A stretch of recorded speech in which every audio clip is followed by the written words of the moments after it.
titiping saksi sa makulay at marangyang pamumuhay ng isang tanyag na pamilya sa Silay Negros Occidental, ang ancestral house na ito. Ito ang 2 palapag na tahanan ng pamilya Hofilenya. Itinayo noon pang 1930s na kalaunan ginawang museum, ang Hofilenya Ancestral House. Ang bahay nito tinayo ng 1934. Tinayo ito ni Manuel Hofilenya para sa asawa niya na si Hilda at para sa mga anak niya. Ako ang youngest child ng family ni Manuel Hofilenya. Hindi lang ang mga lumang kagamitan at kasangkapan ng pamilya ang makikita rito. Pati na ang napakalaki nilang art collection. Mga obra ng mga pinakapipitagang alagad ng sining ng bansa. Ito yun kay Hidalgo, kasama ni Juan Luna, na nag-join sila sa competition sa Paris before. Kay Ben Cab, kay Manansala, Sunken Garden ni Sang UP. At ang isa sa pinakatampok dito, ang painting ng national artist na si Fernando Amorsolo. Nagbid yata may parehong itong Amorsolo painting sa Makati noong 2019, almost 47 million. Kaya halos hindi raw maipinta ang mukha ng pamilya Hofilenya nung kamakailan lang ang painting na ito ni Amorsolo ninakaw. Pasado alas 11 ng umaga, pag-akyat ko dito, nakita ko wala na yung painting nakasabit dito. Ang pagnanakaw nakuhanan sa CCTV. Sino ang nangahas na nakawin ang obra maestra ni Fernando Amorsolo? We pray that mabalik po yung Amorsolo painting. Yung pinaka-development natin is, una, yung isang suspect is...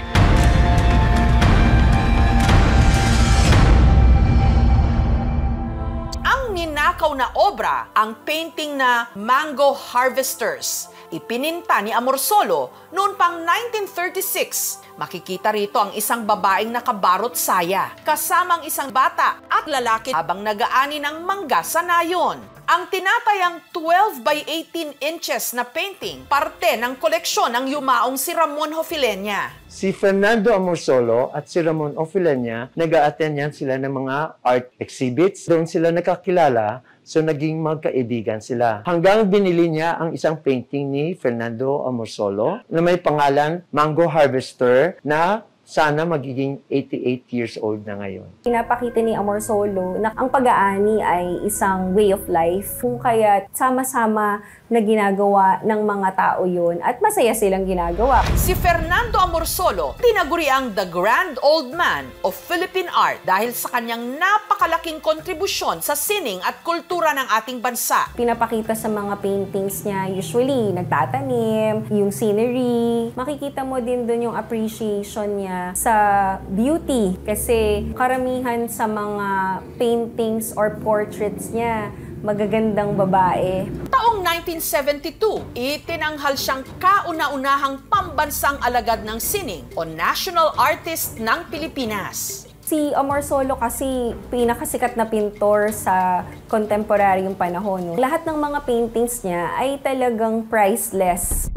Ayon sa isa sa mga tagapamahala ng museum na si Jimmy, ang mga nagnakaw sa painting, mga nagpanggap na bisita, umaga nitong July 3. Noong araw na yon, may mga 5 yatang tao umakyat sa taas. Sinamahan naman ng gardener kasi at that time walang tourist guide na naka-duty. Bumaba yung gardener para papasukin yung iba. Naiwan niya yung mga tao dun sa taas. Sunod na lang nilang napansin. Na-discover ng mga alas 10 ng umaga na nawala na yung painting ni Amorsolo. Pumunta po doon yung investigador po natin sa Theft and Robbery Section. Nakita po namin doon sa initial na video ng CCTV kung sino yung kumuha ng painting.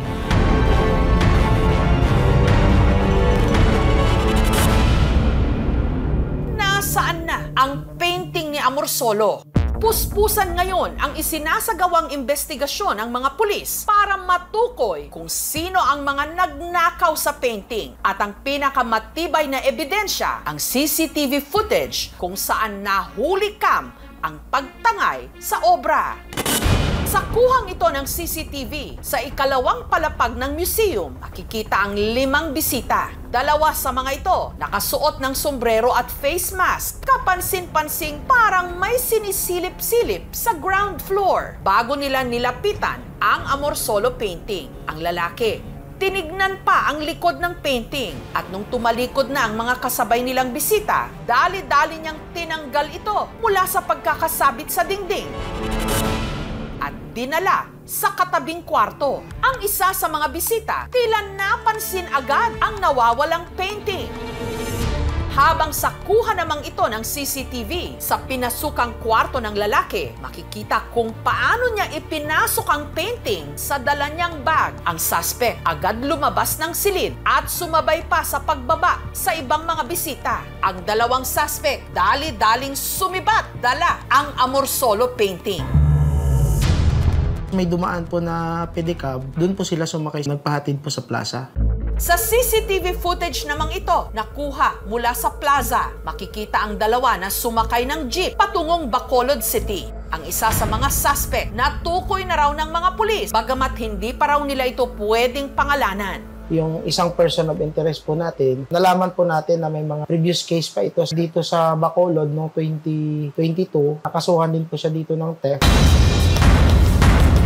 Yung unfortunate theft ng Amorsolo painting. It's a big impact because almost all the prominent Filipino masters are in the museum. It is denying the locality of an opportunity to witness a work of a national artist. Nito lang Biyernes, nakarating sa mga pulis ng Silay City na ang ninakaw na Amorsolo painting sa Hofilenia Ancestral House na mataan di umano sa Maynila. Nagbid yata may pareho itong Amorsolo paint noong 2019, almost 47 million. Sino ang nangahas na nakawin ang obra maestra ni Fernando Amorsolo? This is the missing painting. Susunod na, painting ng national artist na si Fernando Amorsolo ninakaw. Nito lang Biyernes, nakarating sa mga pulis ng Silay City na ang ninakaw na Amorsolo painting sa Hofilenia Ancestral House na mataan di umano sa Maynila. I'm very comfortable with telling you and everyone that this is the missing painting. Sino ang nangahas na nakawin ang obra maestra ni Fernando Amorsolo? 2 tao po na nahuli dun sa QC is hindi po dun tugma sa person of interest po natin na nakita sa CCTV. Yung 2 pong nagnakaw, may contact po sila. Yun po yung nag-utos sa kanila at nag-finance na kukunin yung painting. Mula dun po sa airport ng Iloilo. Dinala po ng 2 suspect po natin sa Manila at inabot po doon sa nag-utos sa kanila. Yung nag-finance naman na to, nakilala niya lang yung naghatid. Hindi nila alam na ganun yung laman ng sakubag na dinala nila.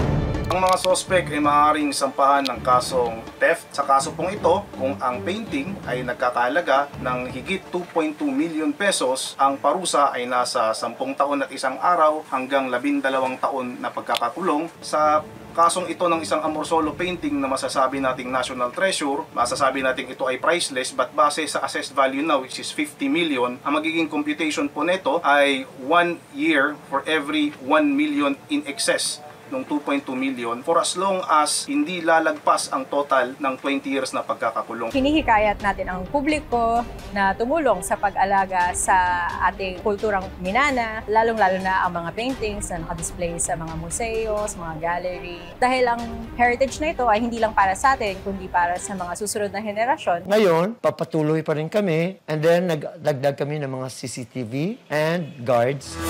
Ang painting na ito ni Fernando Amorsolo at ng iba pa nating mga national artist o alagad ng sining, yaman ng ating kultura na sisilayan dapat ng maraming Pilipino at hindi lang nasa kustodiya ng mga kriminal.